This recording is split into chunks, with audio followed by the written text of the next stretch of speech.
আমি একটা কথা বলতে চাই সুইগি আর জোম্যাটোকে নিয়ে। বারবার আমাকে নোটিফিকেশন পাঠাবে, আমার খেতে মানে অর্ডার করার কোনো মন নেই, ইচ্ছা নেই, বাট এতবারই নোটিফিকেশানটা পাঠাবে, আমার খিদে পাইয়ে দেয় আমাকে, আর সেই জন্য আমাকে অর্ডার করতে হয়, আর সেই জন্য আমার টাকা নষ্ট হচ্ছে। তো তোমাদের সাথে কি এরকম স্ক্যাম হয়? এখন বাজে রাত 9টা, খাবার দাবার খেয়ে মানুষ ঘুমিয়ে পড়ে, ভাত খেয়ে ঘুমায়, কিন্তু আমাকে এখন কি অর্ডার করতে হয়েছে দেখো তোমরা।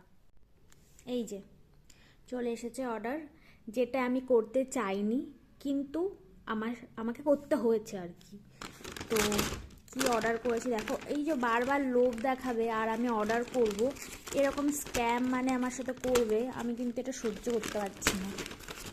আর তার উপরে আবার অফারও দেবে ভালো ভালো, মানে ওই অফারের চক্করে আমি আরও বেশি করে অর্ডার করে দেবো কুচভি।